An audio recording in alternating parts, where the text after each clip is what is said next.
Indiana Disability History Project, Indiana Institute on Disability and Community, Indiana University. Tom Olin, ADA Legacy Bus Tour. I started this, the bus thing started actually in 2007, around then, and when the ADA amendments were being threatened. And so Jim Ward and I found a bus and his family, and I traveled the U.S. to every state. And so I knew I could do it again.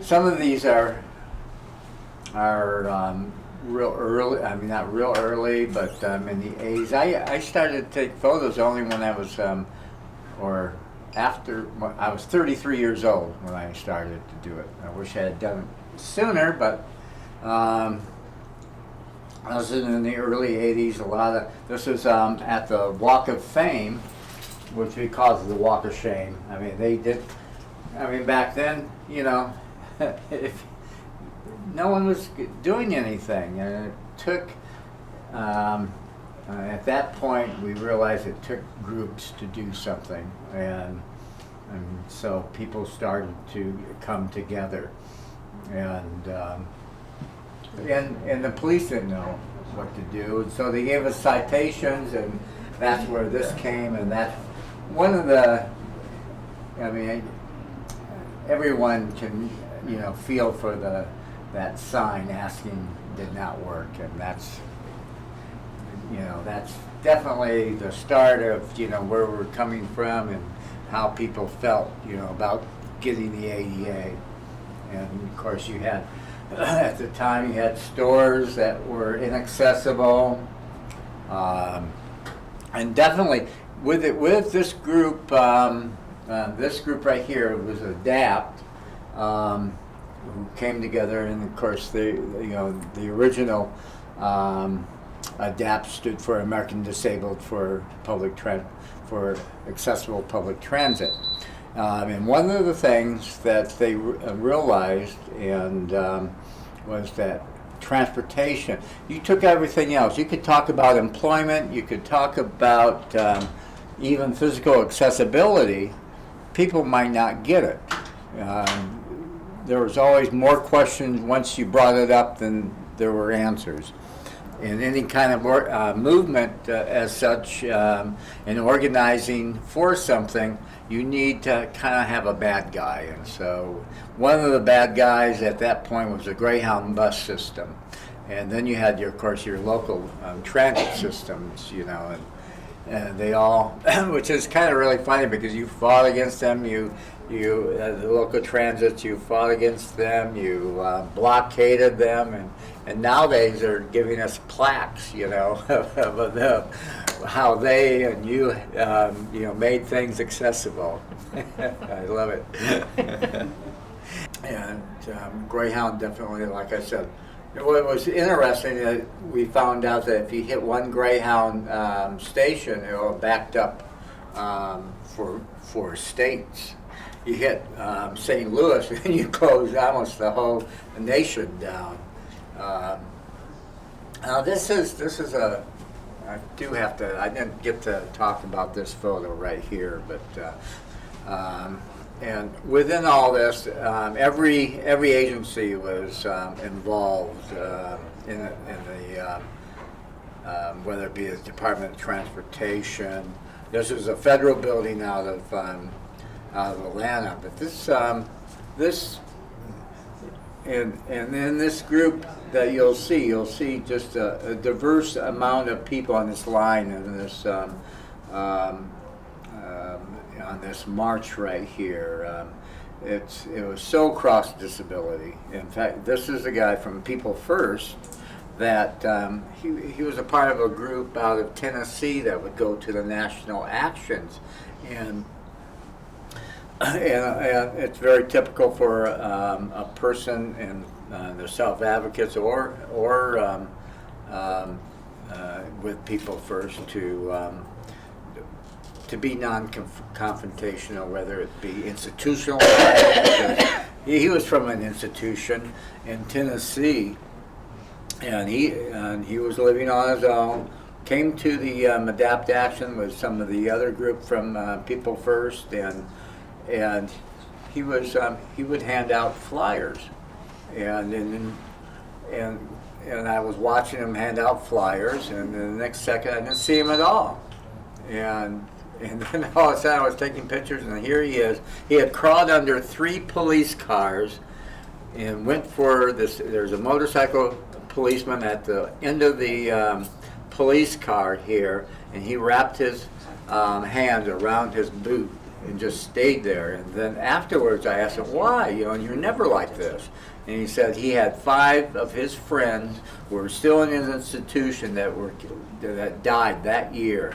I mean, it was something that was unusual, and of course the DOJ came in and realized what was happening, closed the institution down.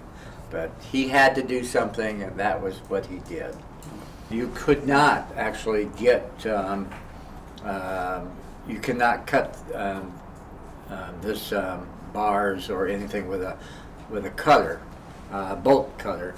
But you could use a grinder, except that it was so close to their faces that they didn't want the. I mean, they had before. The press would not be there, and the press were here at this point, so. They left them on for 6 hours, and they were in the revolving door at the Russell Building in Atlanta. And and after, and the police were, probably around where I was, and then another one's on the other side. And a maintenance man goes by and says, "Do you want these necklaces off? I'm not these locks off?" And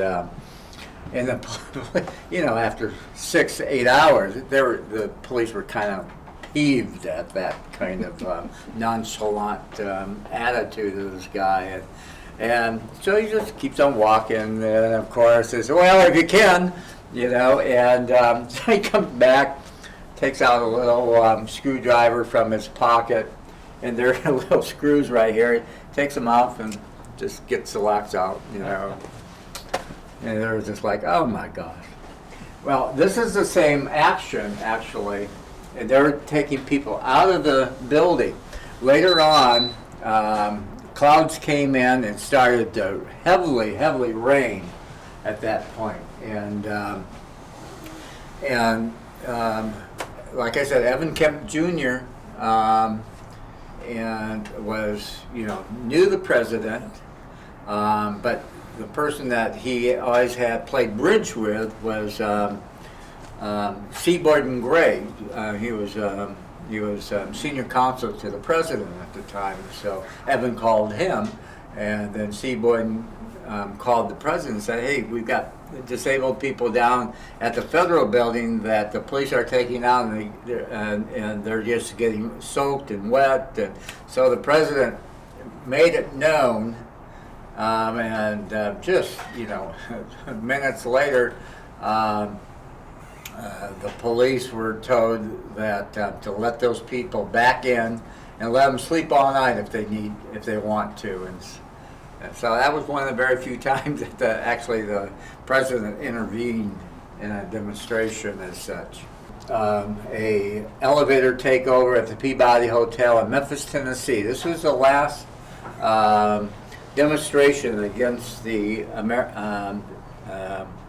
that lobbying group before the signing. This was about 6 months before the signing of the ADA, and on this side, this is 3 months before the signing of the ADA. And you have these 4 pictures right here. Of course, this is a photo of the walk and march from the White House to the Capitol, and as you can see, there are you have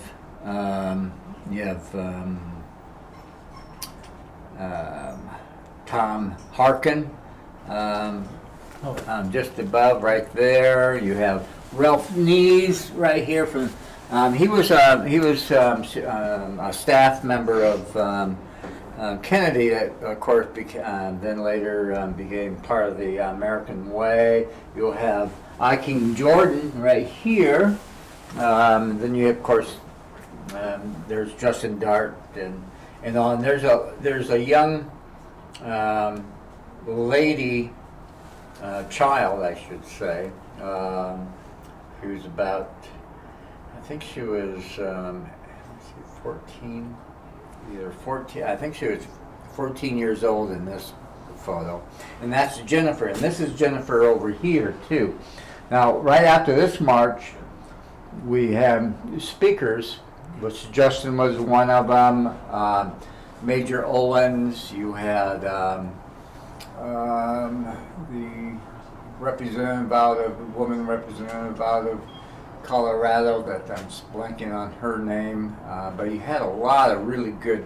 I. King Jordan was also came and spoke there, but right after that rally, about 50 people in chairs went to the bottom, around the other side, to the bottom of the steps of the Capitol, and got out of their chairs and climbed up.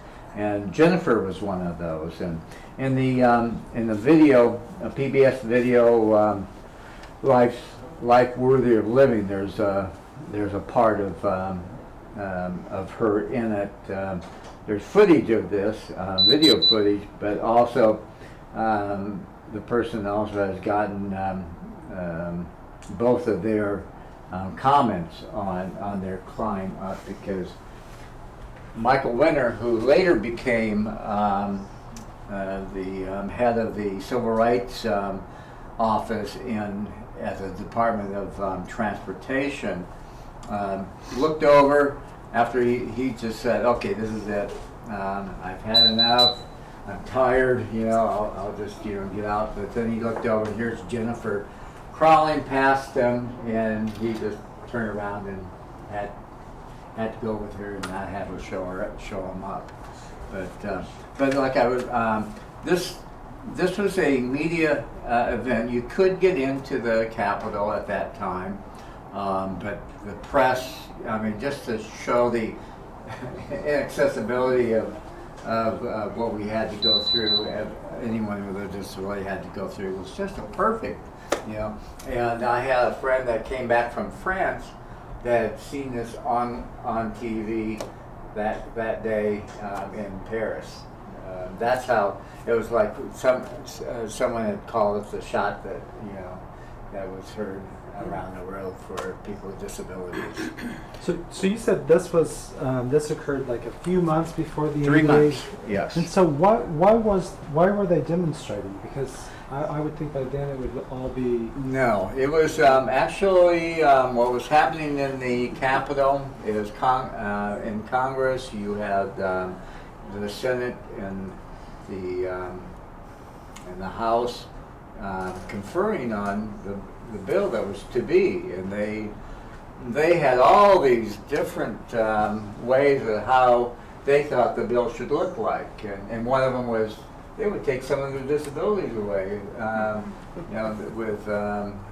of my favorites is epilepsy. It's not a disability because you can take a pill, and they're getting to a point where amputees, you have a prosthesis, that's not, you don't have a disability anymore, and each time they did that, the community. We had people like Pat Wright and other people that were, really strong. People would turn back to the community, and they knew the answer. We just stood fast, and it was one of the greatest things that we as different organizations that worked together, and it's the people out here that did it. It wasn't the Beltway people that did it, and I look at anything that's videotaped. It's always like with Harkins and everyone they did it. It wasn't. I got to be on all these different protests, and it was It took a long time. Well, it didn't take a long. It took shorter than it would have. In fact, I don't even know if it would have if it wasn't for all of us, making sure that it did. This is Ryan Duncanwood. He's the Secretary of the Self-Advocates of the U.S. right now, And look how young he is, And the thing is that we really, they want to know our history. That's why coming here is even special for me because this are the places where we is a deposit of the history. I would hate to think that it's that we didn't have places for this, and it was up to until I die, and then who knows, So I've got my stuff at a university. I know it's going to be carried on, and that's part of your job, is to carry it on and make sure that there's places for this, for the young people to use. They don't want to recreate the wheel again and again, and I'm seeing that, what's funny is that things are being taken away, and we're losing, parts of transportation and other things, and so they're getting a little mad right now, and that's, I think, the spark that gets people going. Unfortunately or fortunately, that's how it has always worked, and but it's I see things. I see things happening. I'm really impressed with a lot of young people, and it's up to us to make sure that they get together with other people. We were kind of one of the things that we had for us, and we don't have for us. I mean, people with mobility disability, it's hard to get together.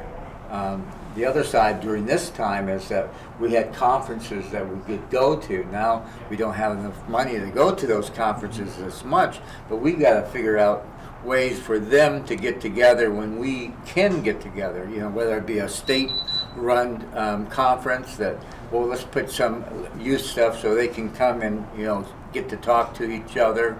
And if they want to talk to us, great, but we've got to make it a way for them to get together.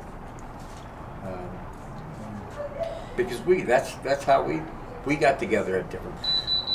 The ADA, a lot of the original thoughts from it came from not people talking together. Well, people talking together, but people talking together at conventions and at workshops and things like that.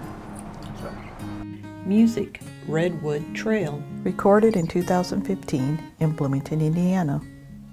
Produced by Indiana Institute on Disability and Community, Center for Health Equity, funded in part by the Indiana Governor's Council for People with Disabilities. Copyright 2018, the Trustees of Indiana University.